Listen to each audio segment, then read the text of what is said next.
Hai, Assalamualaikum Bunda Indonesia. Bersama saya Alma Mater Gizi Channel. Di masa new normal ini, jangan lupa ya, tetap kenakan masker sesuai standar, menjaga jarak, hindari kerumunan dan sentuhan, mencuci tangan, dan semangat sehat. Pada kesempatan kali ini, saya akan berbagi pengetahuan tentang stunting, yaitu pengertian stunting dan penyebabnya pada balita bunda semua. Simak videonya sampai habis ya bunda. Menurut UNICEF, stunting adalah keadaan anak balita usia 6-59 bulan dengan tinggi badan di bawah standar yang dikeluarkan oleh WHO. Jika tidak dikejarkan pertumbuhan maksimal balita, maka terjadi gangguan pertumbuhan saat remaja dan dewasa dengan tinggi badan di bawah rata-rata temannya. Lalu berapa rata-rata tinggi badan sehingga bisa kita sebut balita kita itu stunting? Nah, menurut Permenkes nomor 02 tahun 2020 tentang standar antropometri balita, tinggi badan balita laki-laki 6-12 bulan 65-73 cm. Sementara tinggi balita perempuan 6-12 bulan 63-71 cm.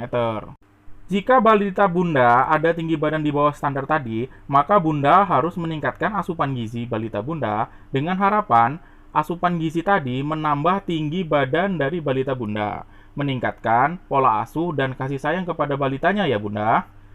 Hal ini karena sebagian besar balita yang kurang asupan gizi cenderung rewel, mudah nangis, dan kurang aktif dalam pergerakan. Jadi butuh asuhan ibu. Lalu apa saja sih penyebab stunting tadi? Yuk kita bahas di sini. Yang pertama, masa kehamilan.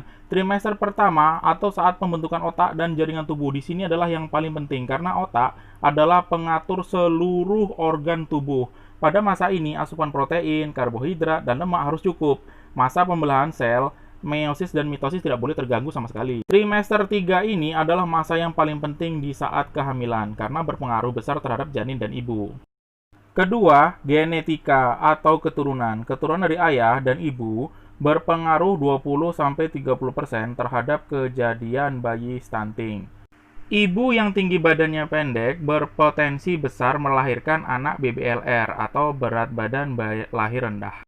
Bayi BBLR ini bisa kita kejar optimalisasi gizinya. Yang ketiga yaitu gagalnya ASI eksklusif. Tidak diberikannya ASI eksklusif selama 6 bulan berpengaruh atau memberikan potensi anak balita menjadi stunting. Susui balita hingga 2 tahun, berikan makanan tambahan sesuai dengan usia balita. Pola asuh anak berperan penting dalam tumbuh kembang anak, misalnya saja saat pola pemberian ASI. Jika ASI terhambat, maka harus cepat-cepat diatasi agar ASI menjadi lancar kembali. Yang ketiga, kekurangan asupan gizi. Asupan gizi usia 6-59 bulan adalah masa yang banyak terabaikan. Nah, tidak tercukupinya asupan gizi, tumbuh dan kembang balita sudah pasti terhambat dan melambat ya bunda. Metabolisme memburuk dan serapan zat gizi tidak optimal. Jika zat gizi, sumber tenaga, sumber pengatur, serta sumber pengasuh tidak terasup, nah ini dia, tinggi badan dan tumbuh balita itu tidak berkembang ya bunda. Nah, untuk bunda harus mengasup dari balita ini, makan makanan yang bermutu dan bergizi. Inilah masa bunda mengejar pertumbuhan balita hingga usia 5 tahun. Konsultasikan ke Puskesmas Posyandu, insya Allah bersama-sama komitmen membantu pencegahan stunting ini. Lalu apa perbedaan balita pendek dan balita stunting? Ataukah sama? Berbeda ya bunda, balita dengan perawakan pendek tidak berpengaruh terhadap otak dan kecerdasan, tetap aktif dan energik, berat badan stabil dan naik, tidak ada gangguan metabolisme terutama metabolisme lemak, dan dominan ini adalah faktor keturunan yang bunda, biasanya ayah dan ibunya pendek, maka anaknya juga pendek.